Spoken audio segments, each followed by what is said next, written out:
rincón de juegos, un sitio donde están los juegos y una posibilidad de él escoger el juego sacando o su bandeja donde está la presentación del juego o su cajita donde se encuentra el juego.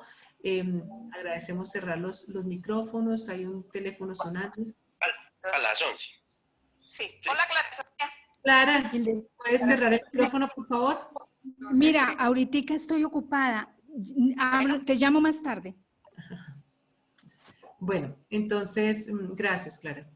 Entonces, la idea es que realmente nosotros podamos tener esa posibilidad de tener en un espacio. Yo sé que ahorita los apartamentos son muy pequeños, pero no importa lo pequeños que sean, si tenemos los mobiliarios suficientes para que el niño pueda acceder al objeto, pero tener solamente de cada área 5 objetos máximo, no tener muchísimos, recogen unos y van sacando en términos de más o menos cada 2 meses o cada mes van renovando esos juguetes, por favor. Aún no. Nuevamente, Clara, qué pena contigo, podemos cerrar el micrófono. Entonces, ahí es eso lo que empieza como orden. Con movimiento. El eje rector de los niños de 0 a 6 años es el juego y empieza por el movimiento. Pero el movimiento en el niño, si no tiene un propósito, es un movimiento que va, viene, sube, baja. Eso es un entrenamiento que se necesita. Pasar por diferentes obstáculos se necesita. Pero nosotros como adultos, ¿qué podemos promover? Algo así similar a lo que nosotros tenemos acá, que son circuitos motores, que cada momento, cada estación tiene como un desafío para el niño y cada vez es un reto más para el niño, pero que hay como un propósito en cada una de esas acciones. Pero claramente también tenemos que tener esas actividades donde solamente, entre comillas, molestar, recochar, dar botes, emocionarnos sin ninguna otra acción que estar en compañía con nuestros papás y disfrutando el contacto con nuestros padres, pues es el objetivo mismo, ¿no es cierto? Pero nosotros sí tenemos que proveer muchísimas experiencias motoras. Nuestros apartamentos no les permiten eso. Entonces sí necesitamos sacarlos a parques permanentemente, pero cuando los saquemos al parque, recordar toda una cantidad de normas que viven en el parque.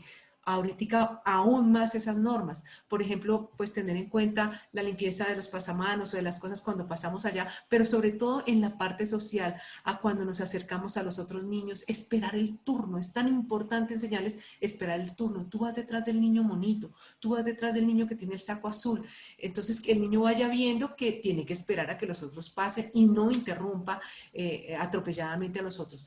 Nuestros niños hoy en día no están teniendo hermanitos. Desafortunadamente, pues eso no les permite como también aprender a ceder el espacio en que ellos viven. Entonces, por eso cuando salen a parques es tan importante esa parte social también. Pero nosotros podemos desde como padres ofrecerles a ellos como una construcción conjunta de qué vamos a hacer primero y por dónde vamos y hacer como ciertos circuitos motores. Subimos las llantas, después pasamos por el rodadero, después te metes por debajo de no sé qué, pero que él vaya construyendo con el papá, no que el papá imponga o la mamá imponga cuál es el circuito que tiene que hacer.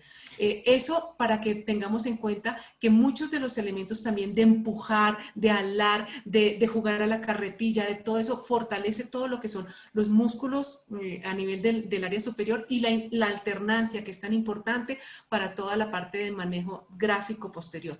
Entonces, todas estas actividades en familia, en espacios abiertos y con actividades, con mecanismos motores, pues le van a propiciar al niño muchísimo desarrollo de la atención, de la memoria porque tiene que tener en cuenta la instrucción y cuál es el orden del circuito, de la socialización porque tiene que tener en cuenta detrás de qué niño va y respetar el turno del otro y pedirle a otros que participen también en el juego de él e interactuar dentro de ese juego. De la parte, digamos, de control del impulso motor y dirección de su propio cuerpo. Entonces, para nosotros el movimiento se convierte en algo fundamental en el desarrollo de 0 a 6 años. Por encima incluso del contenido. Nosotros casi que como papás dicen, pero es que mi niño ya sabe los colores, ya sabe los números, ya sabe... Eso no importa, de verdad, perdónenme, pero el que el número sea 5 o sea rojo, ese número ese nombre no importa, no importa si sabe triángulo, qué tiene de sentido triángulo, pero si él relaciona todas esas formas dentro del movimiento, dentro del espacio abierto, dentro de la relación con los otros, pues se aprende a clasificar, a relacionar, a cuantificar, a todo eso en ambientes que son más propicios y más apropiados para la edad. Más que el contenido, el concepto como tal, es la vivencia del contenido como tal, la vivencia como tal. Listo, eso es Complemento un poco, o digamos que cierro un poco la parte de movimiento, y es que a los niños les interesa ver cómo nos movemos en los espacios. Es fundamental, por eso nosotros desde Montessori hablamos de presentaciones, y el ejercicio que se hace con las guías es modulación de los movimientos, porque ellos están en este periodo de mente absorbente, que ya es la siguiente imagen que les voy a explicar, y es que de 0 a 6 años están en un periodo sensible. Hay unos periodos sensibles y está la mente absorbente, y ellos todos los movimientos de uno los copian, tanto de la boca, de los ojos, de cómo movemos las manos, los pies, cómo caminamos, todo, porque es parte de también ese movimiento. Entonces, normalmente ellos no hacen cosas sin sentido, normalmente ellos tienen una intención. Cuando lo hacen, como dice Mabel, cuando hay un desorden, es porque ellos no han podido perfeccionar ese movimiento, y es lo que no los hace poder autorregularse. Entonces siempre debe haber un refinamiento de los movimientos. Tenemos que ser muy cuidadosos cuando nosotros damos una explicación al niño en casa de cómo guardar un juguete, de cómo ordenar su cuarto. Tenemos que hacerlo pausado. Nosotros como adultos vamos muy de afán. Todo lo hacemos de afán. La mañana es de afán, hay que comer el desayuno rápido, hay que almorzar rápido, hay que vestirse rápido, hay que bañarse rápido.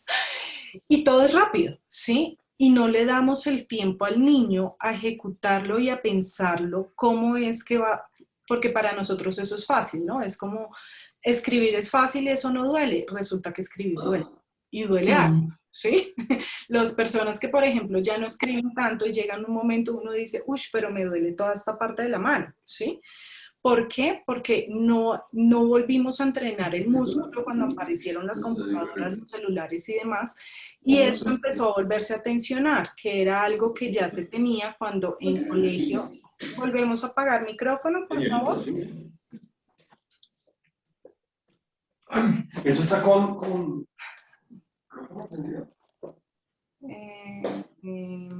Joana, silenciar. Joana, ya. Y Clara, silenciar. Y Piedad. Ya, creo que ya. Carlos. Ya. Clara, otra vez. Tratar de tener los micrófonos silenciados, por favor. Ya, me desconcentré. Entonces, es esa parte que tenemos que tener clara, donde nosotros cuando damos también instrucciones, lo que dice Mabel de darles un circuito en un parque, es también mostrarles cómo pueden hacer ese movimiento, cómo subo un pie, luego el otro, luego paso, luego me arrastro, porque ellos también necesitan esa parte de orden y de movimiento, pero ver cada proceso.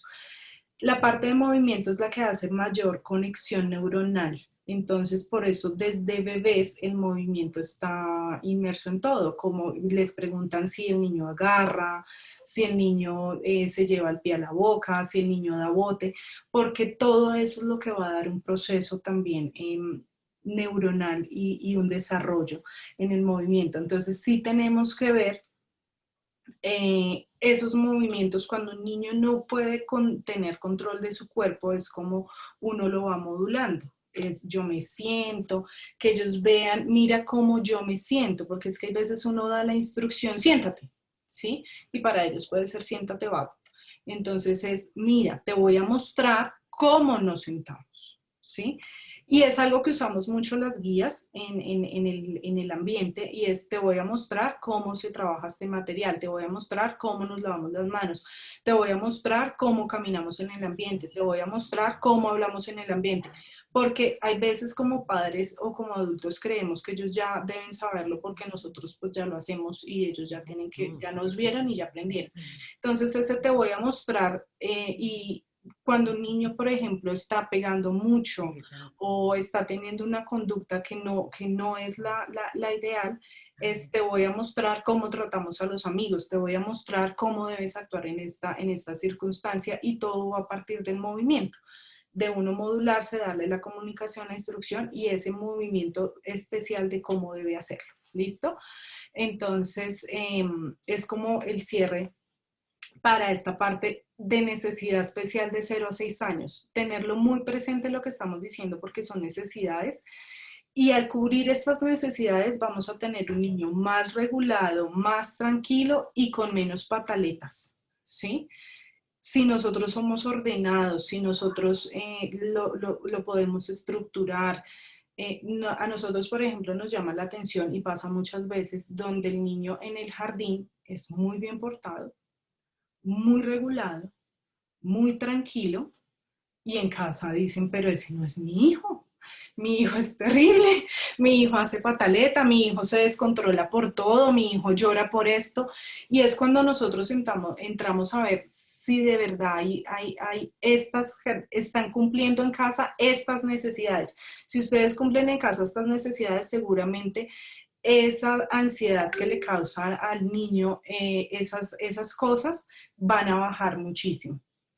Entonces, la otra necesidad básica de 0 a 6 años es la exploración a través de los sentidos.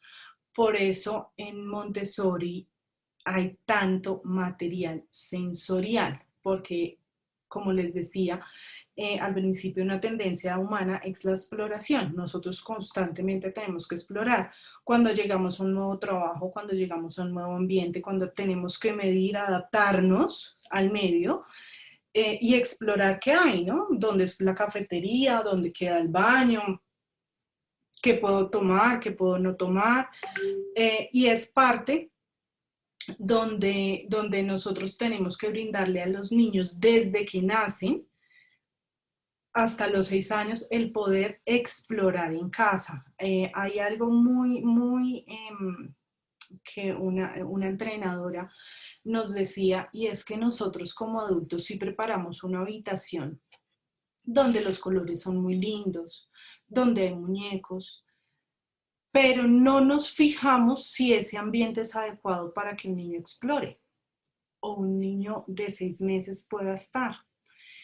Y en esos entrenamientos a uno lo hacían entrar al ambiente gateando. Así era el entrenamiento. Tú gateas para saber de verdad si las cosas están dispuestas a la medida del niño, para saber si el movimiento que voy a hacer está de acuerdo al niño, porque nosotros adecuamos todo a los adultos y a controlar el movimiento. Siempre queremos controlar el movimiento de los niños. Los niños necesitan moverse y nosotros lo ponemos en una cuna para que no se mueva de ahí. Lo ponemos en un corral para que afuera de la sala para que tampoco se mueva del corral. Lo ponemos en una silla donde no se pueda mover ni pueda aprenderse a subir a la silla, donde esté amarrado. Le ponemos un babero para que él no se pueda ensuciar. Le compramos un vaso donde él no pueda regar. Le compramos una cuchara que lo cucharee. Y ahorita más que todo, en este tiempo, hay una cantidad de cosas innecesarias que yo pues me aterro. Siempre cuento esta anécdota y es la de mi sobrina con el vaso de agua, ¿sí?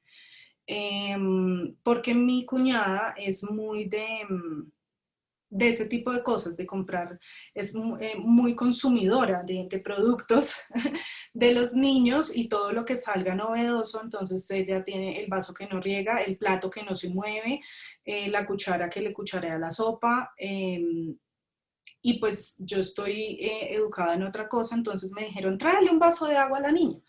Y yo pues efectivamente cogí un vaso, serví agua y se lo pasé. Pues mi suegra me miró como raro y yo dije, ve, tan raro. Y claro, cuando me di cuenta la niña cogió el vaso y hacía esto. Y yo decía, pero ¿por qué no toma? O sea, yo no entendía. Y ya después mi suegra se paró como, "Ush, ¿cómo le va a servir ahí?". Se fue y le sirvió en el vaso que no riega. Y yo, claro, ese es el problema. Tenemos cosas que no se rompen, entonces los niños no saben del cuidado de las cosas, los juguetes todos son de plástico. Entonces, y si se rompen no importa, le compramos otro. Ya ellos, digamos que como niños no tienen acceso a coger cosas de madera, cosas de cristal, de vidrio, de porcelana, y entender que si yo boto esto, se rompe. Porque los vasos son de plástico, todo. Empezamos a tenerlos en un mundo donde la exploración a través de los sentidos es básicamente lo que yo puedo controlar, que no se riegue, no ensucie y no se rompa. Entonces, en casa sí necesitamos ofrecerles esto porque es lo que muchas veces tenemos que cubrir en el jardín. Y va atado al proceso de alimentación, donde los niños no toleran texturas, donde los niños no se quieren ensuciar, donde los niños no quieren comer determinadas cosas, porque esa exploración a través de los sentidos no se ha dado en casa desde muy bebés, porque hemos quitado todos los elementos donde ellos puedan explorar, donde se puedan ensuciar, donde puedan tener esta parte de exploración. Entonces, es como esa reflexión de mirar en casa, ¿qué estoy teniendo en casa que le está impidiendo a mi hijo explorar y aprender? Que los vasos se rompen, que son las cucharas de aluminio, que es un plato de porcelana y que si lo tiro se puede romper, y no este niño que tira el plato, sale toda la comida volando pero nunca se rompe, porque ellos van entendiendo a que ese movimiento tiene que ser muy controlado y muy preciso. Por eso en el ambiente Montessori encuentran cosas de vidrio y se rompen. Encuentran cosas de porcelana y se rompen, porque él tiene que tener esa precisión de cargar su bandeja, llevarla a la mesa, y es todo el autocontrol de su cuerpo y el control de su movimiento. Entonces, es la invitación de mirar en casa cómo favorezco esa exploración donde el niño pueda moverse, donde pueda servirse un vaso de agua solo sin necesidad de que le diga, mamá, quiero un vaso de agua, tengo sed, sino que le encuentre una jarrita con un vaso y se pueda servir las veces que él quiera agua, donde pueda encontrar unos alimentos específicos que queramos que consuma. Si nosotros de verdad queremos atender a que él quiera comer verduras y quiera comer frutas, tengámosle a la mano frutas y verduras, no escondidas en una bolsa en una nevera donde toca picarlas, sino donde haya una mesa donde esté la manzana y él pueda cogerla directamente y llevársela a la boca, donde pueda pelar el banano y llevárselo a la boca, donde pueda partir la mandarina y llevársela a la boca, para que empiece a tener esta riqueza en casa desde muy bebés y que esté a su medida, no en el comedor súper grande, sino algo donde sea el estante y él pueda llegar a eso y pueda tener esa exploración en toda la casa. Una acotación ahí. Quiero compartirles también, por ejemplo, a mí me ha tocado con niños de 6 años, 7 años que ya llegan al colegio con muchísimas dificultades para poder controlar sus movimientos y para poder mantenerse, digamos, dentro del aula un poco regulado. Entonces, que comúnmente llamarían de hiperactivos y que nosotros intentamos que quiten esos rótulos, porque pues eso, cuando tiene ese rótulo o ese diagnóstico, es algo muy, muy juicioso, muy delicado y muy de un orden clínico que no podemos estarlo compartiendo diciendo es que él es muy hiperactivo, no. Pero cuando hago yo la intervención de niños de 7 años con este tipo de inquietud motor exagerado, de no control del impulso, pues una de las cosas que tenemos que empezar a hacer es precisamente ponerle a transportar en una bandeja un vaso que lo vamos llenando, primero que lo transporte solo, ponemos obstáculos, después lo transporta con agua, después lo ponemos al niño a que tenga que estar acostadito, reciba una sensación y sea consciente de esos objetos que ponemos en el cuerpo para que sea consciente de los segmentos corporales, digamos, y terminamos con un vaso en la frente al cual está desocupado al principio y él se tiene que quedar quietico y después vamos llenando con agua. Ese es un proceso de sesión terapéutica incluso, porque precisamente no han manejado nada de esto. Entonces, es lo que está diciendo Natalia es súper importante, que aprendan a manejar esa porcelana con el cuidado, que aprendan a manejar el obstáculo que hay en la casa con el cuidado para que no se peguen. Pero uno ¿qué hace? Es quitar todo, es arrinconar los objetos y pues realmente el niño tiene que aprender a manejarse con los objetos. Obviamente, sí tenemos que crear espacios un poquito más abiertos para que ellos puedan tener más expansión del movimiento en nuestros espacios tan chiquitos, pero de todas formas hay otros espacios donde ellos tienen que aprender a manejarse dentro de ese espacio. Aquí una de las primeras, digamos, trabajos que se hacen cuando llegan al ambiente es cómo caminar en el ambiente sin que perturbe al otro niño que está trabajando en su actividad. Y él tiene que ir este chico tiene que ir a coger su actividad, su material, pero teniendo cuidado de no interferir en la actividad que está haciendo otro niño. Y eso son cosas increíbles que solamente cuando vemos en las aulas de los niños grandes, los niños que han tenido este entrenamiento, pues son completamente diferentes a aquellos niños que hacen tanto bullicio y se levantan y tumban la maleta y le tumban al otro el trabajo, precisamente porque no han aprendido a tener ese control del movimiento.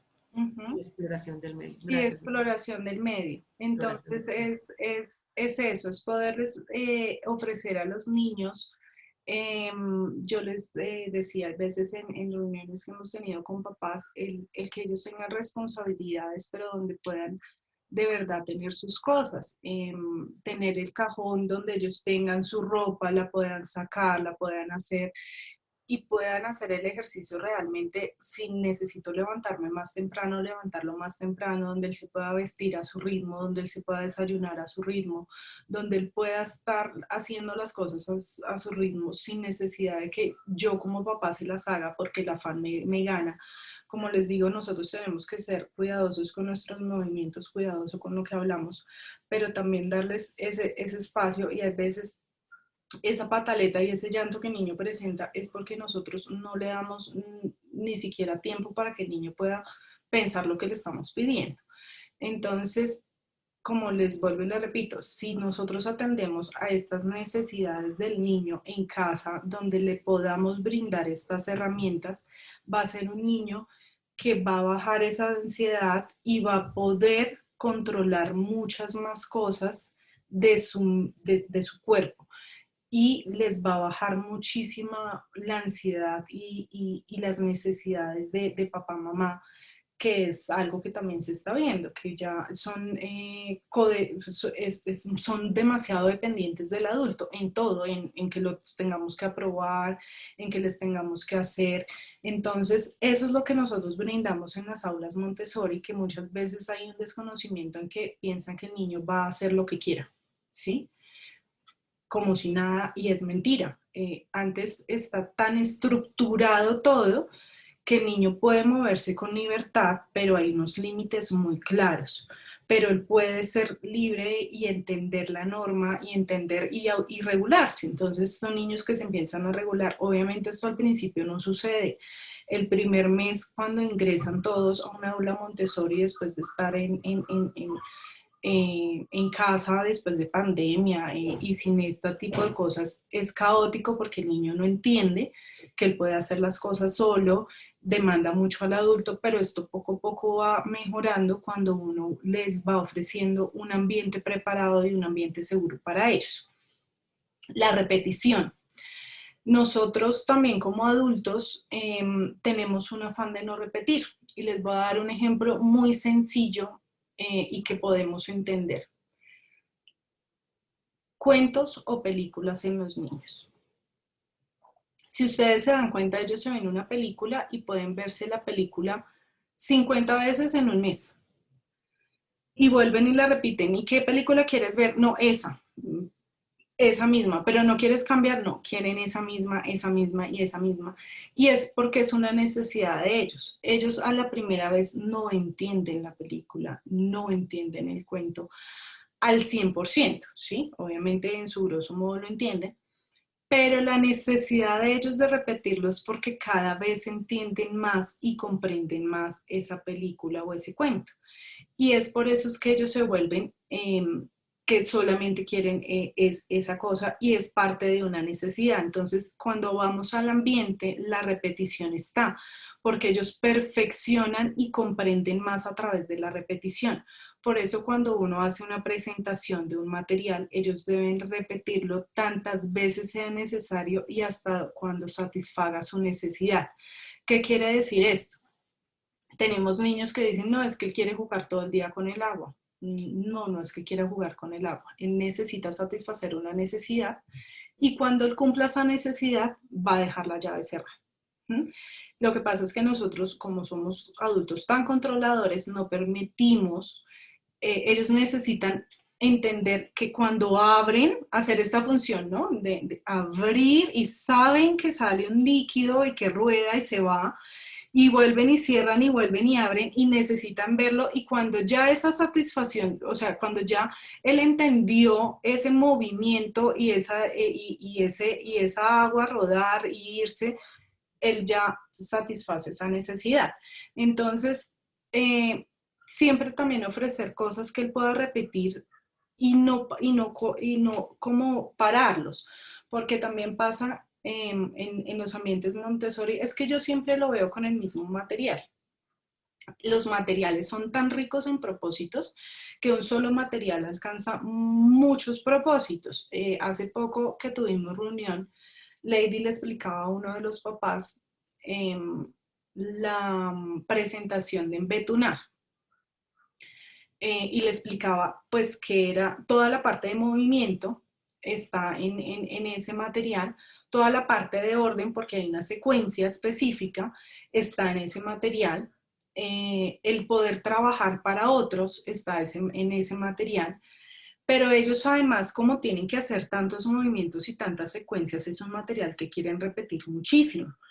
Y no es que uno dice, y uno como papá dice, ¿y a mi hijo de qué le sirve embetunar un zapato? ¿Cierto? Dice, pero ¿eso qué sentido tiene? O sea, ¿eso le va a servir para el colegio? Y sí, le va a servir para todo, para la vida y para todo, porque el paso a paso de la presentación le da un orden lógico, le da una secuencia que le va a servir para la lectura, todo el movimiento le va a servir para la escritura, o sea, hay una riqueza en ese material que él necesita, además de repetirlo, lo necesita para todo su desarrollo. Entonces es entender que estas pequeñas cosas en casa donde él puede colaborar y puede repetir día a día y hacer lo mismo cíclicamente, lo que hace es perfeccionar su movimiento y llegar a un aprendizaje real. Es como cuando aprendemos bicicleta, como aprendemos a manejar. Al principio tenemos que estar muy pendientes de primero meto el clutch, meto el cambio, hago esto, porque lo necesitamos repetir en el cerebro para ejecutarlo, pero luego ya es mecánico, ¿cierto? Ya uno va manejando y ya lo mete por instinto, yo creo, y hace todos los cambios en el carro, pero es precisamente por esto, por la repetición. Lo hemos repetido tanto y lo perfeccionamos tanto que ya no necesitamos hablarlo en nuestra mente o repetirlo porque ya se da y ya se satisfizo la necesidad en el caso de los niños y van a buscar otros materiales. Otro punto ahí clave es que nosotros no nos damos cuenta de todo lo que implica la integración de los dos semicuerpos en esos ejercicios. Por ejemplo, en Betunar está coordinada el hemisferio derecho del hemisferio izquierdo, el hemicuerpo derecho con el hemicuerpo izquierdo.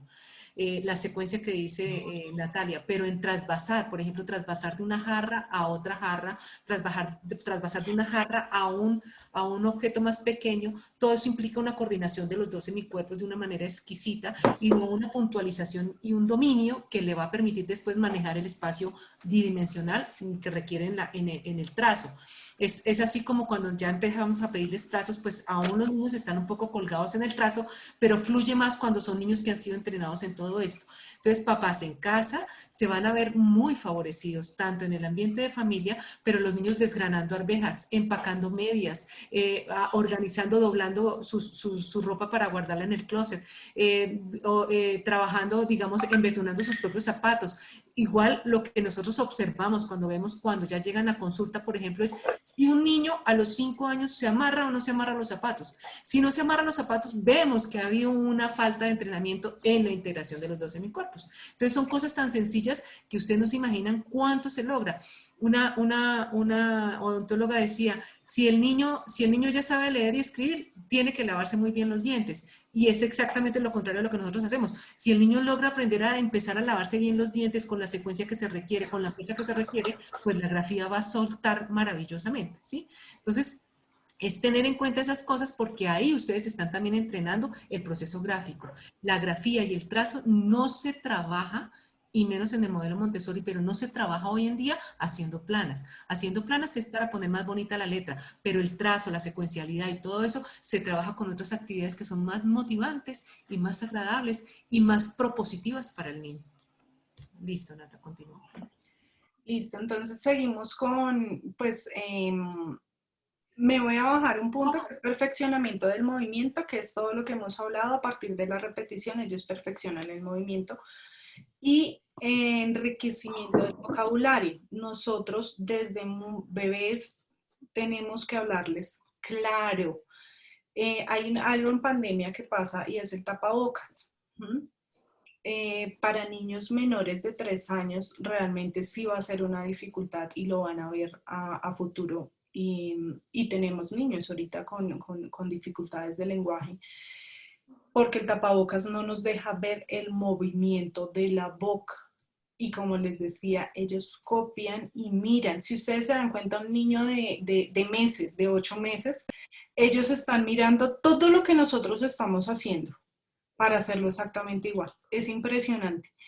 Yo veía, pues tengo un niño de 6 años y me acuerdo cuando tenía 2, cómo él miraba todo. Es que hasta cuando comía me miraba, porque él necesitaba ver cómo lo hacía para él hacerlo solo. Siempre ha sido como de querer hacerlo solo y se quedaba así mirando a uno para poder hacerlo solo, y eso es lo que ellos hacen, perfeccionan el movimiento y necesitan como eso. Y en la parte de enriquecimiento del vocabulario también es eso, podernos ver la boca, cómo movemos, porque es muy diferente cómo mueven los labios en Alemania como los mueven en español, ¿cierto? Cuando hablan alemana como los mueven en español. Entonces, esa parte, digamos que sí hay que hacer un trabajo, digamos, con careta, con este tipo donde ellos puedan vernos, y en casa fortalecer muchísimo eso, hablar claramente, no con palabras donde yo no entiendo nada, sino hablarles como le hablarían a cualquier persona. Y cuando hablamos de enriquecimiento del vocabulario es que el ambiente les ofrezca un vocabulario amplio, palabras complejas. Los niños necesitan saber las palabras tal como son, las palabras técnicas, las palabras no técnicas, y ellos van enriqueciendo el vocabulario y van ampliándolo muchísimo más y van elaborándolo mucho más. Y en el caso de cuando estamos trabajando con niños que están teniendo pocas frases o poco vocabularios, las conversaciones y las narraciones son muy importantes. Y digamos que ahí les diría que no tanto cuentos, sino cosas que estén pasando en su cotidianidad que les puedan dar también un orden a ellos. Entonces, yo hoy me levanté, ¿cómo te fue en tu día? Porque ellos a veces uno les pregunta, ¿y cómo te fue hoy? Bien. ¿Y qué hiciste? Nada. ¿Y jugaste con los amigos? Sí. Cambio cuando uno le dice, mira, hoy fui al trabajo, hablé con no sé quién, estuve en el computador y el computador se apagó, tuve que volver a prenderlo con el botón tal. Cuando les damos esas herramientas de cómo contar una secuencia del día, ellos van a tener muchas herramientas para cuando queramos de verdad saber qué pasa en el colegio o qué pasa en el jardín, y nos van a dar muchos más detalles en esas narraciones o conversaciones con nosotros. Entonces en casa como procurar no solamente la pregunta, sino también que nosotros narremos y ellos a su vez ya pueden empezar a elaborar una narración. Como, y cuando merendaste, ¿cómo comiste? ¿Con cuchara o con tenedor? ¿Y cómo fue? ¿Y te gustó o no te gustó? Que podamos complementar un poquito más esas preguntas para que ellos puedan ir soltando mucho más.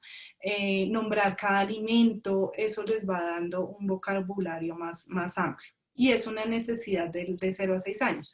Por ejemplo, cuando un niño, nosotros queremos que un niño sea bilingüe desde su lengua materna o que sea trilingüe desde su nacimiento, lo que se le ofrece es que las personas que estén a su alrededor sean exclusivas en ese lenguaje. Les doy ejemplo de mi chiquito. Nosotros como papás decidimos que el niño pues queríamos que tuviera los 2 idiomas desde su nacimiento.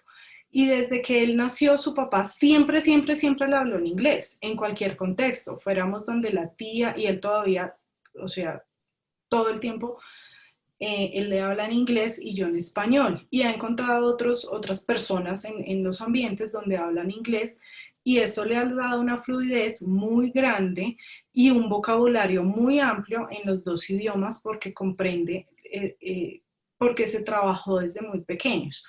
Desde muy pequeño, desde su lenguaje materno. Cuando nosotros hablamos de una segunda lengua, es darle ese enriquecimiento del vocabulario, donde él puede llevarlo a varios contextos, pero que el mismo ambiente se los ofrezca, porque así es como nosotros aprendemos a hablar.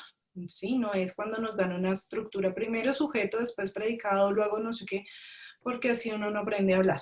Uno aprende a hablar a partir de una necesidad y de enriquecer su vocabulario con el contexto o con el ambiente. ¿Listo? Entonces, esa es otra necesidad de 0 a 6 años. Un ambiente preparado, cuando nosotros hablamos en Montessori de un ambiente preparado, yo le digo a las guías, ¿cómo sabemos que nuestro ambiente está preparado? Cuando los niños no nos solicitan para nada. En ese momento nosotros logramos tener exitosamente un ambiente preparado. ¿Qué quiere decir? Que no hay un niño que nos diga, teacher lady, no tengo pintura, o necesito tajar el lápiz, porque si necesita tajar el lápiz, pues debe haber un tajalápiz. Si necesita una pintura, el material debería tener la pintura. Si el material dice que necesita una toalla, la toalla debe estar al lado. En casa, que es un ambiente preparado. Cuando nosotros los levantamos, los cajones deben, ojalá que donde tenga su ropa sea a la medida de ellos. Si nosotros no queremos que nos desordenen mucho, podemos tener unos más arriba, y cada noche o cada mañana tener 2 o 3 mudas en el cajón de abajo para que él pueda escoger lo que se quiere poner, ¿sí? Sus calzoncillos o sus cucos, sus medias, todos sus zapatos. Todo nosotros lo vamos a poner para que él lo pueda combinar. Por ahí ya me está llamando mi hijo. Por allá dijo, mami, deme un segundo.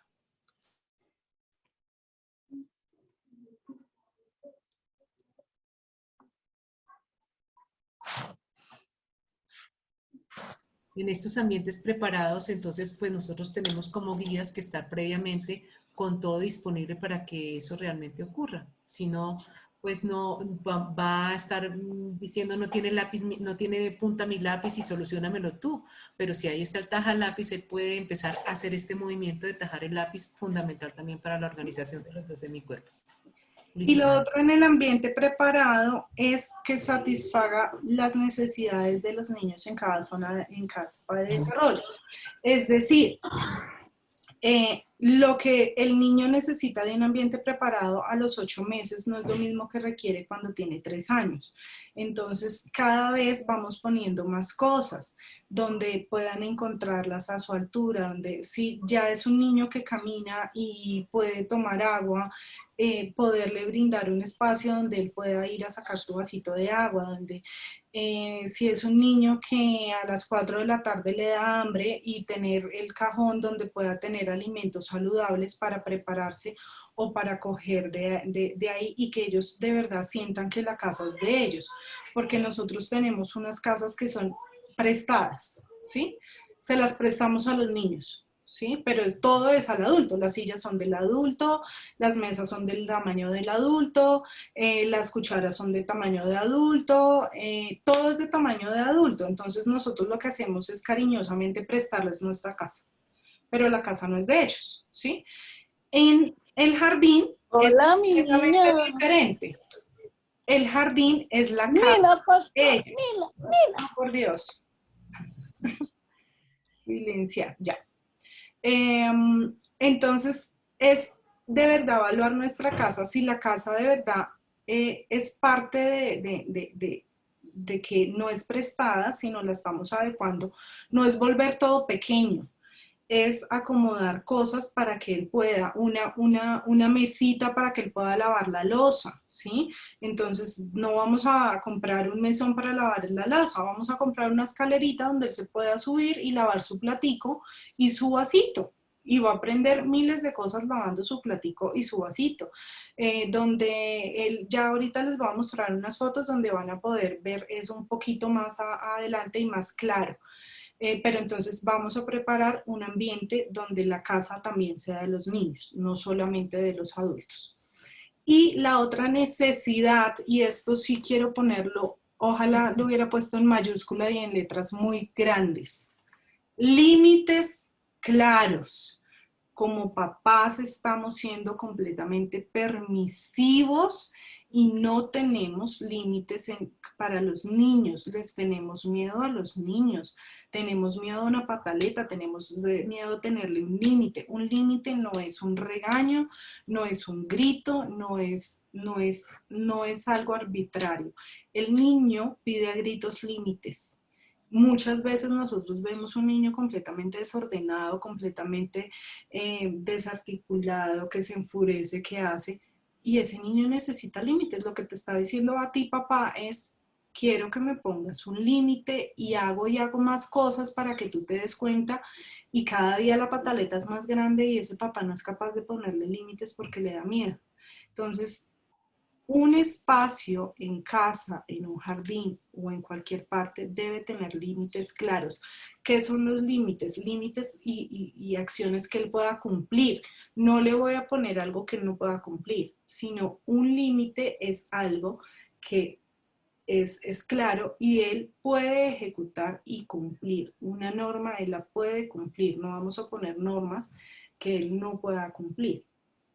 Pero sí debemos tener límites en casa, porque entonces se convierte casa que no, ya es súper juicioso, no pasa nada. Claro, cuando vamos y entramos a casa, el niño no pasa nada porque la mamá le permite pegarle, le pega a los hermanos, le pega a la mamá, le pega al papá, grita a la hermana, grita al papá, grita a todo el mundo, desordena todo, deja todo gritado, todo regado, y resulta que cuando llegan al jardín esto no puede suceder.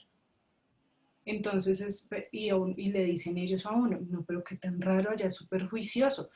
No es que sea juicioso, es que ya lo hemos permitido tanto y no tenemos el límite, y son niños que vemos que no, pues nosotros preferimos no salir porque es que no lo toleran en el parque, o no lo toleran porque a veces pega, pero es porque no estamos teniendo límites. Los niños son muy bien comportados, los niños son muy bien estructurados, siempre y cuando nosotros podamos cumplir estas necesidades en casa, cada una, y tener límites. Esto lo puedes hacer, hasta acá va esto, hasta acá no, no puedes coger el cuchillo, no puedes coger esta cosa, pero esto sí lo puedes coger, esto sí lo puedes hacer, y esto no lo puedes hacer, y tenerlo como muy, muy claro. Hasta acá vamos todos despiertos, por favor.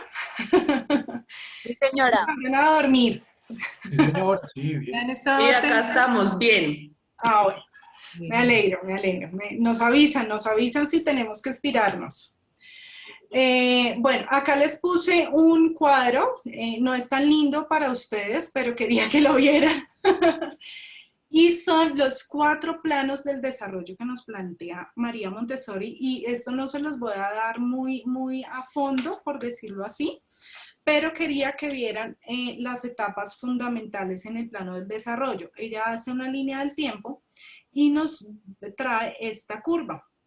Entonces, lo que está en rojo son los periodos más sensibles y más importantes, con características más importantes en el desarrollo. Entonces, de 0 a 3 años, pues ustedes saben que psicológicamente, psíquicamente y físicamente son los cambios más abruptos que hay, porque son donde mes a mes se está viendo un desarrollo muy grande. Y acá a los 3 años ella dice que hay una crisis muy grande, porque es cuando terminamos de ser como esa parte de bebés a ser niños, ¿sí? Como a ser infantes. Entonces, esta línea es una parte abrupta, porque es donde empezamos a escuchar a los papás, es que ya todo dice que no, es que ahora me hace pataletas, que ahora él antes era súper juicioso y ya no, todo me lo contradice. Pero es una parte súper importante en la infancia, porque ellos ya descubren que pueden decir que no, que pueden manejarse, que tienen una independencia, que pueden hacer las cosas, que no necesitan al adulto, y quieren separarse del adulto, y el adulto es el que no deja. El adulto quiere hacerle todo. Entonces, esta parte ya parte esta línea muy importante, porque es la crisis de la infancia, y es donde nos dicen que es el adolescente de la niñez. Porque ustedes lo van a ver otra vez acá, de 12 a 15 años, los papás que tengan niños en ese rango de edad lo van a entender muy bien, porque de 12 a 15 años también está todo ese cambio que va, pues, físicamente. Cambiamos mucho de 12 a 15 años, que es cuando los niños se estiran, cuando cambia la voz, cuando las niñas se desarrollan, bueno, pasan miles de cosas, y psicológicamente pasan muchas cosas, y la crisis a los 15 años es caótica, y es cuando los papás pelean con los hijos, no saben qué hacer, el niño le cambió, antes era calmado, ya no, antes no le contestaba, ahora le contesta, ahora es rebelde, y es estos 2 periodos muy claros, que es lo que les digo, es la adolescencia de la infancia y la adolescencia de la adultez. Entonces, es ahí. ¿Cómo? Que ahora podemos verlos desde meses anteriores a los 3 años, por ejemplo. Ese comportamiento de los 3 años lo estamos viendo en niños de 2 años, 6 meses, ¿sí? Sí. Igual ese comportamiento del niño de 12 a 15 años, pues eso de los 13, 14, a los 13, 14 años. Uh-huh. Entonces es para que lo tengamos en cuenta, porque ahora nuestros niños pues van un poquito más, esto cuando salió era más tardíamente. Sí. Pero acá hay algo lindo, y es que ella también nos dice que los niños a partir de los 6 años también van teniendo una calma muy grande, y digamos que van teniendo esos cambios abruptos, van siendo de 6 años a 9. Los cambios son mucho menores, y en estatura, pero digamos que emocionalmente son mucho menores, que uno ya puede jugar con un niño de 6, 7, 8, 9 años y no encuentra una diferencia abismal, que cuando un niño juega de 1 con uno de 4, que eso ya es una cosa súper grande. Entonces también nos dice que esa crisis ahí de rojo, también en la parte azul vamos a encontrar niños mucho más regulados, más calmados, y que todo lo que hemos forjado acá de 0 a 6 años, que es toda la parte de independencia, autonomía, rutinas, si le hemos cumplido con sus necesidades y sus tendencias humanas, va a ser un niño que en este periodo va a ser muy tranquilo y muy llevadero. Ya acá también tenemos que devolvernos un poco, porque de 12 a 13, a 15 años, a 18, también tenemos que volver a poner normas, límites, rutinas, porque los niños tienen unos cambios ahí específicos, entonces tenemos que volver a eso. A lo que hicimos acá, tenemos que volverlo a hacer acá. Entonces, eso es lo que nos explica. Ella hizo toda la parte madurativa para entender como cada etapa del desarrollo de los niños. Solamente les dejo este planito, era para que lo conocieran, no más, no me voy a extender mucho en esa parte. Y voy a la parte que dije, a Mabel, voy a hablar sobre eso, no era algo que en inicio iba a hablar, pero sí es algo que se nos presentó mucho en curiosidad de ustedes y es algo que pues lo veo mucho y lo dicen mucho, es que él no obedece o yo no logro que me obedezca, es que no nos hace caso. Y les voy a explicar algo. Ya sabemos sus necesidades, ya sabemos las tendencias humanas y ya vimos este plano de desarrollo. Entonces podemos entender un poquito esta parte de obediencia. Y esta frase que quise poner. El niño primero debe ser capaz de ordenarse a sí mismo antes de poder llevar a cabo la orden de alguien más. Y es ahí cuando volvemos a retomar toda la parte de autocontrol, en la parte de movimiento, en la parte de orden, en la parte de rutinas. Porque hay 3 grados de obediencia que nos habla María Montessori. El primer grado es cuando el niño obedece ocasionalmente, que es más o menos antes de los 3 años. Ellos obedecen ocasionalmente. Uno dice, no, es que le digo y le digo y le digo y el niño no hace caso. Porque el niño no es maduro para poder llevar la orden o la instrucción de alguien más. A él primero, digamos que su cuerpo lo empuja más. Entonces su necesidad es de moverse y uno le dice quédese quieto. Su necesidad le dice que tiene que explorar y uno no lo deja tocar. Entonces, él hay veces obedece, ¿sí? Quédate quieto y hay veces se va a quedar quieto, pero en la gran mayoría, en este grado primero de obediencia, no lo va a hacer. Y es porque él todavía no ha logrado controlar su cuerpo. Cuando ellos logran controlar su cuerpo, refinar sus movimientos, hacer esta parte que ya lo vemos en niños de casa, que igual ahorita, digamos que por pandemia y eso, hay niños de casa que todavía no lo logran, de casa de niños me refiero. Normalmente este grado de obediencia 1 está en los niños de comunidad infantil, que hay veces pueden seguir la instrucción, pero hay veces no, porque su cuerpo y su naturaleza primero los empuja a satisfacer su necesidad y a satisfacerse a sí mismo antes de satisfacer al otro. Entonces, psíquicamente, si tenemos un niño que en su movimiento no se puede controlar, que todavía tiene movimientos muy torpes, que todavía tumba las cosas, que todavía es muy brusco cuando se relaciona con los otros, ese grado de obediencia no va a ser tan alto. Va a ser más bien a la necesidad de él y no a la del adulto. Por eso en este grado de obediencia es súper importante que nosotros como adultos, cuando vayamos a pedirle algo en esta etapa, seamos conscientes de sus capacidades, de sus habilidades y de su madurez para que él pueda obedecer. Entonces tenemos que irnos hasta allá, no es Martín, arregla, recoge los juguetes, no, es vamos hasta allá, le hablamos a los ojos y le decimos, vas a recoger estos 3 juguetes, yo te ayudo con estos 2, ¿sí? Esto lo vas a poner allá.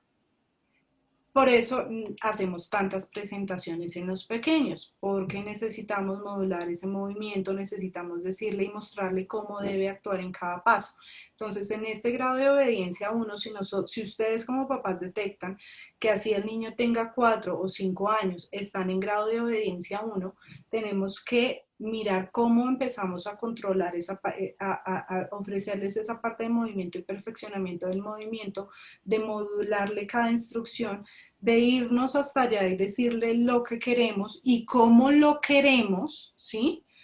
Ponte la chaqueta, no, vamos a coger la chaqueta de acá, te la vas a poner, mete primero un brazo, mete primero el otro, vas a subirte la chaqueta y nos vamos. Que a veces somos muy vagos en esa instrucción si estamos en grado de obediencia 1. ¿Listo? Entonces, tenemos que mirar des en cuenta en qué grado pueden estar sus hijos. No necesariamente tiene que ser un niño menor de 3 años. Puede ser que sea de 4 y no ha logrado esa madurez corporal y por eso no les puede obedecer. No es porque ellos sean desobedientes, y eso era lo que quería aclararles. No tenemos niños desobedientes, al contrario, los niños tienden a ser muy obedientes cuando hay un vínculo afectivo porque ellos quieren agradarnos y agradarnos mucho. Instrucciones inadecuadas solamente. Sí, entonces es poder darles la instrucción de la debida forma y de explicarles cómo queremos que las hagan. En el grado de obediencia 2 es cuando el niño logra obedecer siempre. Y ya es capaz de hacerlo porque ya controla su cuerpo, ya sabe dónde es que se ponen las cosas, pero no quiere decir que siempre lo haga, ¿sí? Porque está en esa ambivalencia. Esto no implica que siempre tenga que obedecer, porque psíquicamente todavía necesita satisfacer algunas cosas de ellos. Entonces es cuando nosotros le decimos, es que yo le repito una y otra vez y parece sordo. Sí, hay veces hay que repetir la instrucción una y otra vez si no la sabemos dar. Si nosotros vamos hasta allá y le aclaramos exactamente lo que queremos, es mucho más fácil. Pero este niño, sí, en el grado de obediencia 2, puede hacer la voluntad del otro sin necesidad de esto. Cuando vemos que hay que decirle 1 o 2 veces, es mejor ir y no repetir 10 veces y pedirle lo que queremos, pero normalmente en el grado de obediencia 2 es como los niños de casa, que nosotros ve y busca un material. Es una instrucción súper vaga, porque hay más de 100 materiales en el jardín, en el ambiente, ¿sí me entienden? Es una instrucción súper vaga, pero un niño de 4 años con una maduración específica sí puede seguir esa instrucción.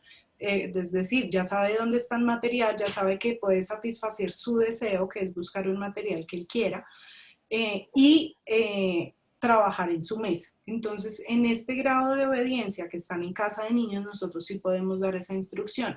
No a todos, porque cuando no han logrado eso, sí nos toca hasta muchas veces buscarle nosotras mismas el material, para que logre entender que lo que queremos es que busque este material con esta presentación, con estos pasos y se siente. Pero en los niños de 4 a 5 años o 3 años y medio que ya logran este grado de obediencia 2, ya ellos pueden lograr buscar su material, sacarlo y ejecutarlo sin necesidad de darle una presentación muy detallada. Aquí una apreciación o una precisión más bien. Es importante 2 cosas. Lo primero, cuando vamos a dar esa instrucción inicial, es en ese momento ponernos un poco a la altura de ellos, no desde tan arriba, sino abajo con ellos, estar conscientes de que hay una comunicación, o sea, que hay que sí me está atendiendo a mí.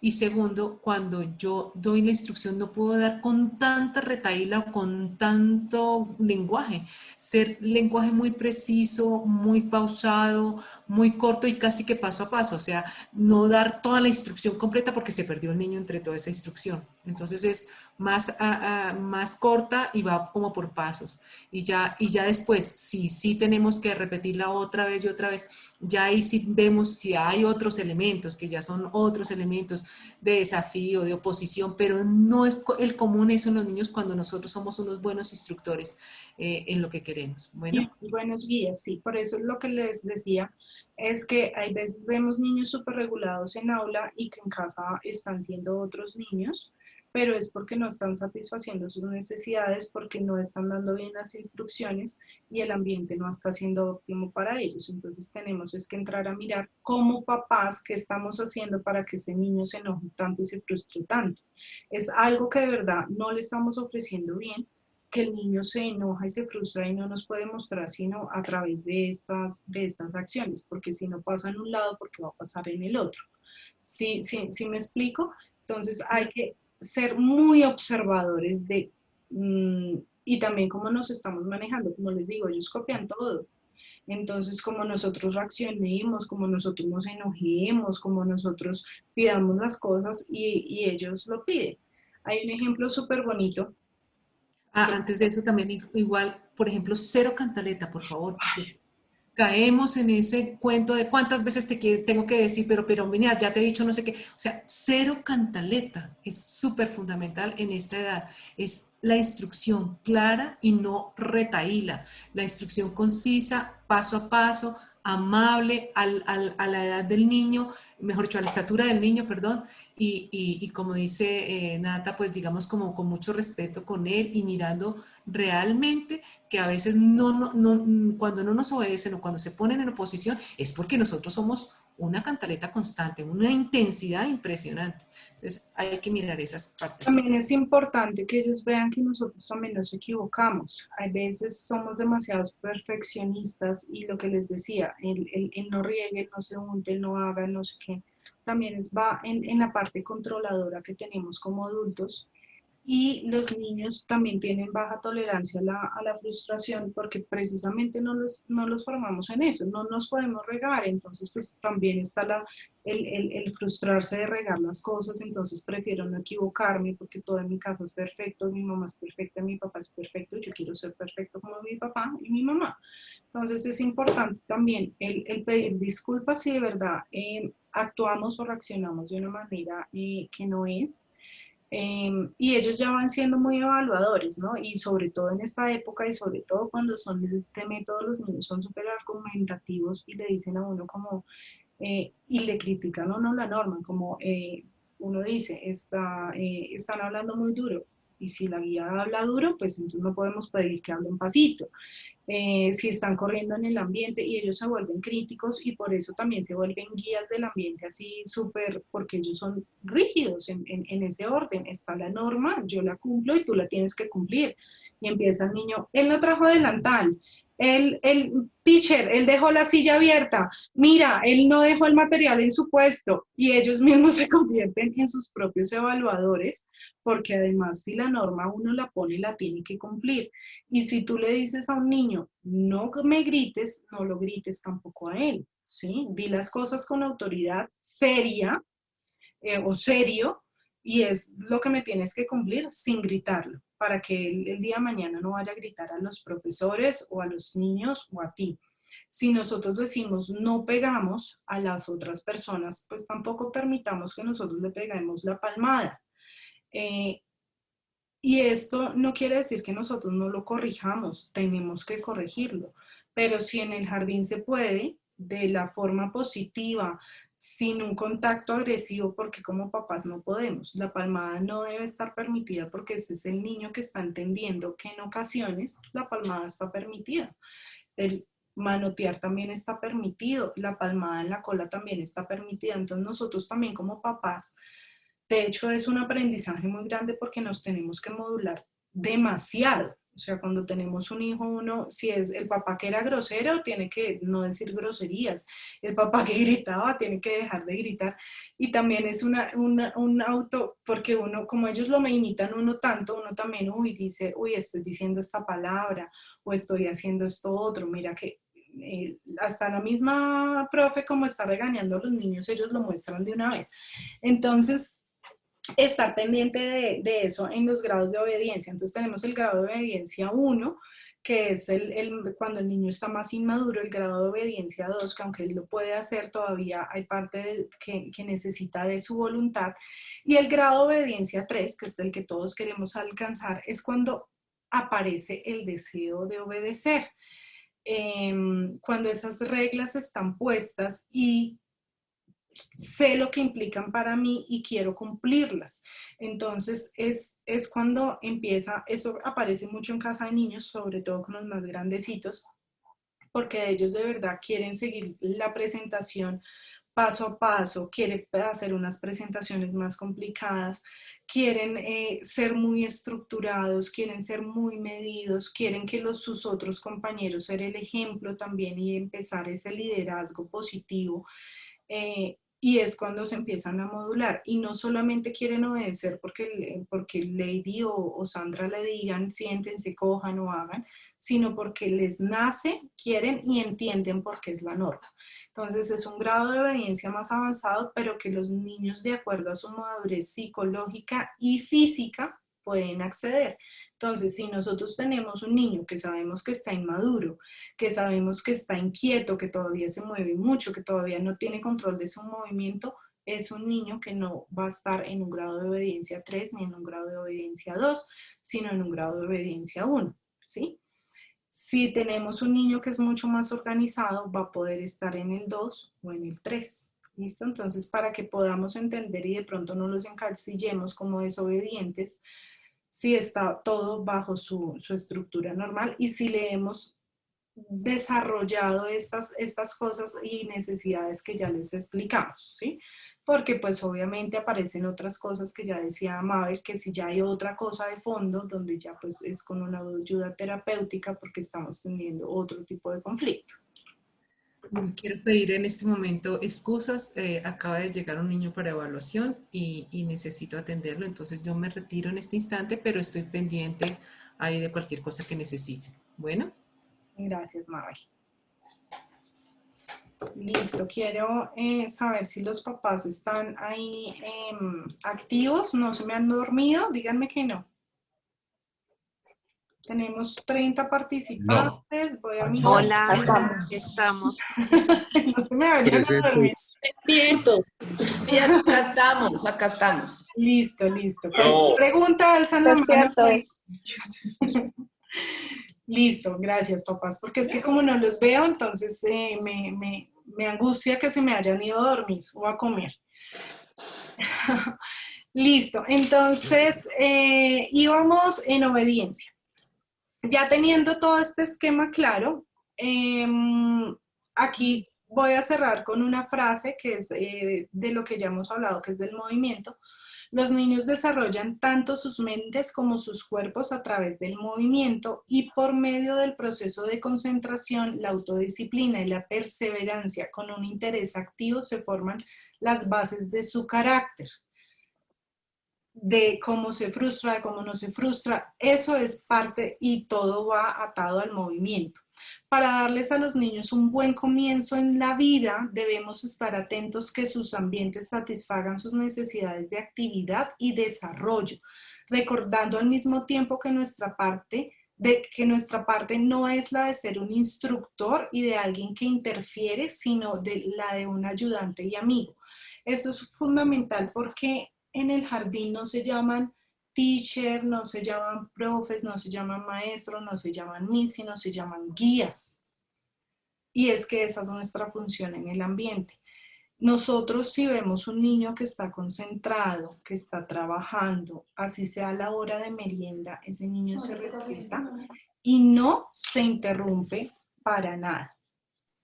Porque en otros ambientes de aprendizaje, sí nos pasa. Alexandra, ¿quieres decir algo?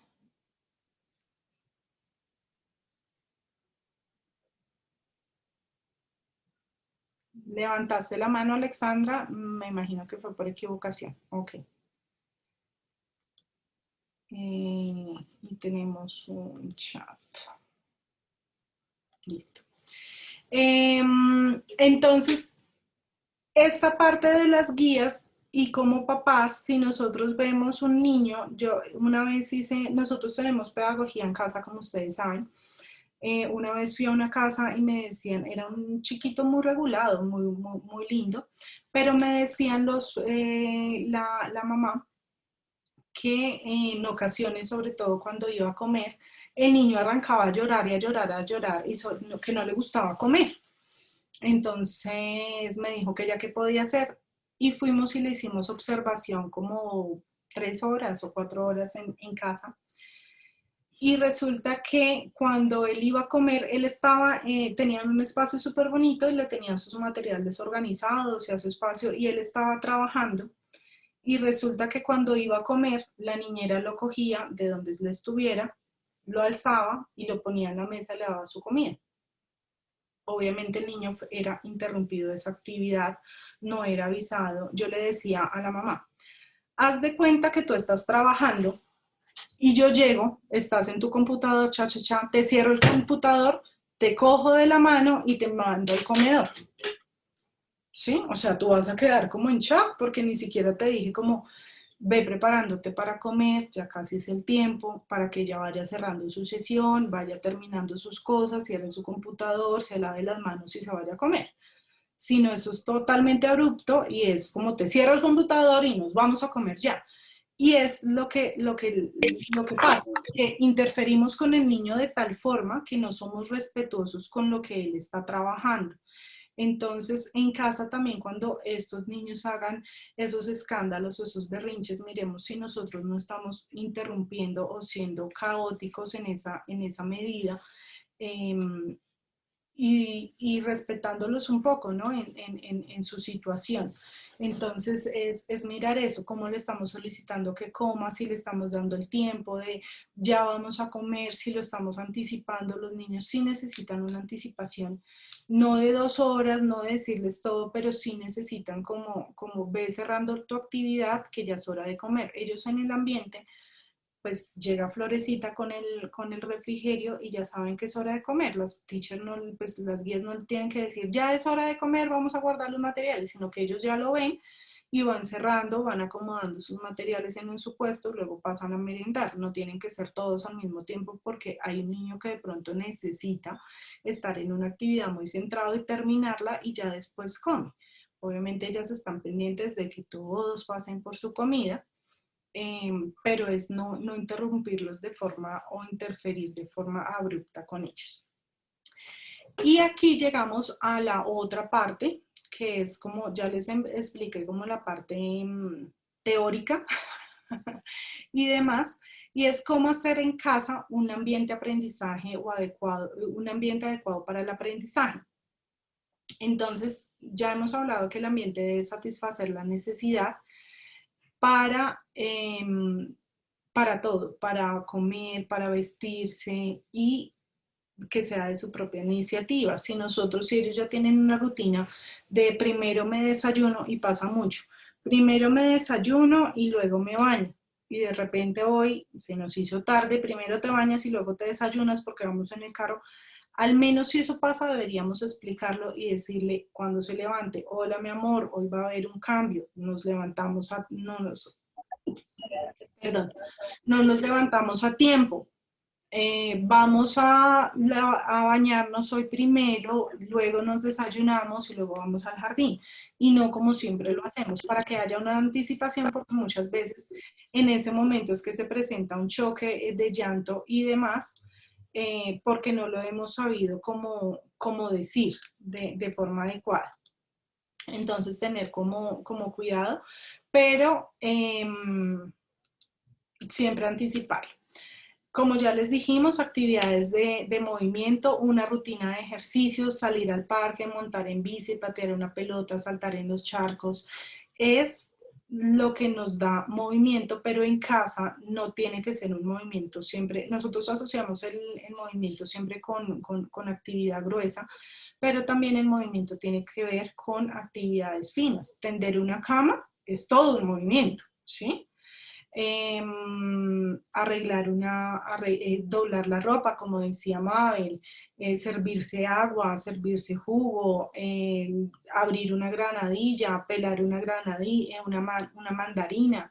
Todos son actividades de movimiento, pero tienen un orden y una secuencia. Nosotros no primero mordemos la mandarina y luego la pelamos, no, pues se pela y luego la mordemos y demás.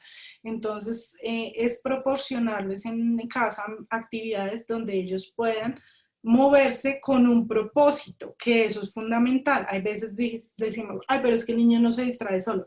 ¿Qué tenemos en casa donde el niño pueda hacer con una actividad y un propósito que no sea un juguete? Los juguetes no distraen y eso es algo clave. Los juguetes los niños los tienen 10 minutos y se aburrieron. ¿Por qué? Porque los juguetes no tienen un propósito. En cambio, las actividades que nosotros les ofrecemos, donde ellos pueden ayudar, colaborar, servir la mesa, preparar una merienda, servirse el jugo, arreglar su cuarto, tender la cama, barrer, trapear, todo lo que involucre la casa, todas esas actividades tienen un propósito y tienen movimiento. Entonces, si nosotros queremos un niño que no esté bloqueando en casa, que no esté desordenando, que no esté dañando, que no esté haciendo cosas que no debe hacer, tenemos que proporcionarles actividades de movimiento, pero que cumplan un propósito. ¿Listo? En el cuidado personal, entonces acá les decía que nosotros tenemos que hacer adaptaciones en nuestro hogar, no para volverlo todo pequeño, sino para que el niño pueda ser más independiente. Esto les ayuda a tener una autoestima y una seguridad en sí mismo, porque cuando nosotros le hacemos todo, lo que le estamos diciendo indirectamente al niño es que él no puede o que él no lo va a hacer bien. Entonces, por eso nosotros tenemos que hacerlo. Y es un niño que más adelante ya no va a querer hacer las cosas solo porque pues mi mamá las hace mejor que yo, y ya cuando queremos que lo haga ya no lo va a querer hacer. Entonces desde muy pequeños, desde bebés, de hecho acá si se dan cuenta tengo una imagen donde es un bebé muy pequeñito colgando su ropa. Y ha sido lindo. Lady, que está ahí, ella ahorita puso el perchero para colgar su ropa, y los niños de verdad que son encantados colgando su saco en un gancho para ponerlo en un armario o en alguna parte específica. Entonces, esas son cosas que ellos ya pueden hacer: colgar su saco, quitárselo, doblar a su modo. No tiene que ser perfecto, nosotros no tenemos que ser un escáner crítico donde le decimos que no hace bien las cosas, porque pasa como papás. Siempre vamos y le corregimos inmediatamente o limpiamos encima. Nosotros esperamos un momento para organizar como debe ser organizado, porque puede ser que el niño lo perciba y lo organice él mismo, o si no, uno va y lo acomoda, pero cuando él no esté, porque lo que él percibe es que no hago eso porque no lo estoy haciendo perfecto y lo hago mal. Entonces ahí es cuando empezamos con las bajas tolerancias a la frustración, porque le hacemos todo como papás, queremos hacer todo tan perfecto que todo se lo hacemos. Entonces hay que tener ese cuidado. En casa podemos acomodar estos estantes o unas escaleras donde él tenga sus cosas para peinarse, para sonarse, un espejo ojalá a su altura, su cepillo de dientes a su altura, ojalá cajoncitos o ropas que estén a su altura donde él pueda escoger. Si ustedes se dan cuenta, hay solamente 3 cosas en la imagen. No hay 50 sacos que los niños tienen y 50 pantalones y 30 camisas, sino hay 3 chaquetas, 3 pantalones, y puede ser que uno combine con el otro para que él escoja su ropa, se la pueda poner y sea lo que él va a escoger, y no le damos opciones, porque también una vez una mamá me decía, pero es que él siempre quiere andar con el disfraz. Pues no le ponga el disfraz a la mano, póngaselo, solamente es para el fin de semana o algo así, y esta es la ropa de la que puede escoger y puede tomar, para que él pueda hacer esa acción y que ellos se puedan vestir solitos. Cuidado del ambiente. Es pues brindar actividades a los niños donde puedan regar sus plantas, donde puedan sembrar, donde puedan recogerle al perro su popó, pasearlo, servir su agua, servir su comida, ayudar al desayuno. Nosotros cuando hacemos huevo tibio, el niño debe pelarlo, y digamos que la experiencia de él no es tan, hay niños que no comen ni huevo, pero la experiencia de ellos de pelar el huevo de la cáscara y eso es lo más genial para ellos, y hay veces terminan comiéndoselo, como hay veces que no, pero hacen la acción de hacerlo. Ellos pueden preparar, a esta edad que tienen casi todos pueden preparar, batir huevos, hacer muchas cosas y colaborar en casa de la cocina. Y a veces nosotros como papás somos muy temerosos de que se vaya a quemar, de que se vaya a cortar o algo, y si nosotros damos los implementos que son y las indicaciones que son y el acompañamiento que es, ellos pueden hacer ese tipo de cosas. Y de verdad que es bastante lindo. En la parte del lenguaje, entonces en casa pues tener toda la parte de, espérenme porque hay, Ya, en la parte del lenguaje, libros adecuados para su edad. Ahorita vamos a tener una actividad en abril muy linda, que ayer se las envié, donde ustedes van a ir a comprar el cuento, a escogerlo juntos, porque es el cuento que va para compartir con los compañeros, pero deben tener claro la edad para dónde van. No es lo mismo un libro para un niño de 6 años que para un niño de 2 o 3, ¿sí? O un libro para un niño de 4 a 5 que para un niño de 2 años. Entonces, como tener presente eso, que los asesoren en la librería cuáles son los cuentos específicos para ese grupo de edad. Y tener, pues, hablarles de forma clara, como les había dicho, darles nombre a todos los objetos, tener juegos con los sonidos de las palabras. Entonces uno va en el carro y vamos a buscar palabras que empiecen por el sonido de la O, palabras que al final terminen con la A, al final terminen con la R. Cosas así pueden hacer y les brindan un lenguaje amplio. Y llenarlos de visitas. Hay ahorita visitas a museos y acuarios virtuales, que pues no podemos salir en este momento, pero sí hay unos sitios que no necesitamos ver YouTube Kids, pero sí podemos ver el paseo y tienen los animales en tiempo real. Yo entraba al acuario de Atlanta y hay miles de animales y hay miles de cosas y uno puede empezar toda una conversación a partir de algo así. Visita una granja y empezar a darle los nombres reales de los animales y demás. ¿Listo? De música y arte, pues disponer cosas en casa donde ellos puedan hacer sus propias creaciones, donde puedan tener instrumentos, pero lo que les decía Mabel, los cubos de armar no pueden estar con los instrumentos, sino pueden estar con la jarra para servirse agua. Y los carros en el mismo lugar, sino disponer un estante donde aquí tengo todo lo que él hace para pegar, picar, colorear, cortar. Aquí tengo todo lo que son armables, 2 o 3, un rompecabezas, un Lego y un constructo, un Tangram, yo qué sé. Y en el otro puede ser algo de lenguaje donde tenga animales acuáticos, animales terrestres y no sé, voladores, aves.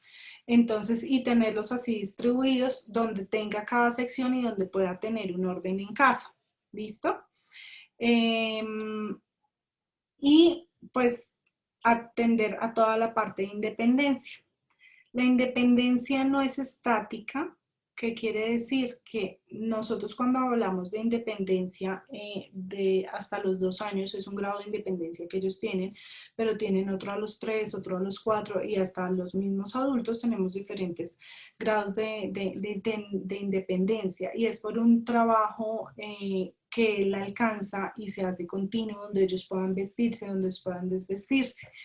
La libertad no se alcanza. Bueno, les voy a leer. La independencia no es estática, es continua, es una continua conquista y por medio de un trabajo continuo no se alcanza la libertad, sino también, no solamente se alcanza la libertad, sino también la fuerza de la autoperfección. Un niño es libre y una persona es libre cuando es independiente. Cuando depende de un adulto, pues no alcanzan grados de independencia. Por eso les decía que el ambiente en Montessori debe satisfacer tanto que el niño no dependa del adulto en nada, ni en que le traiga una crayola, ni en que le traiga nada, en que si el material necesita galletas, pues tiene que tener galletas, si el material necesita agua, tiene que tener agua, o un lugar donde él consiga el agua, donde consiga las galletas, donde consiga la mermelada, sin depender absolutamente del adulto, y es lo que alcanza a que los niños puedan ser más creativos, ser más libres, ser más seguros de sí mismos y una autoestima pues muy buena para ellos. Toda ayuda innecesaria es un obstáculo para el desarrollo. Por eso les digo, revisen en casa cuál es el vaso que no riega, el vaso que le estamos dando, el plato pegado a la mesa para que no riegue. Todo eso son obstáculos innecesarios para que los niños aprendan. Entonces, ofrecerle cosas reales y ser tan respetuosos con ellos. Ustedes piensen que ese niño es un adulto. ¿Cómo tratarían a ese adulto? ¿Le pasarían un vaso que no riega a una visita? No, le pasarían un vaso normal. Le darían el plato que es, le darían, porque digamos que entienden que ellos tienen unas habilidades. Cuando tú piensas que tu hijo no tiene esas habilidades y les das otras herramientas, es cuando estamos haciendo ayudas innecesarias y podemos provocar inmadurez en su desarrollo. Y pues un niño independiente definitivamente es un niño feliz, satisfecho, consciente de sus habilidades, con una autoestima buena y que le va a ayudar para toda la vida. Entonces, de 0 a 6 años estas son las bases fundamentales para todo su desarrollo. Y bueno, hasta aquí nos llega el taller. Quiero saber si hay dudas, si hay preguntas acerca de cómo lo manejamos en casa, cómo lo manejamos en el ambiente, cómo viven ustedes este proceso en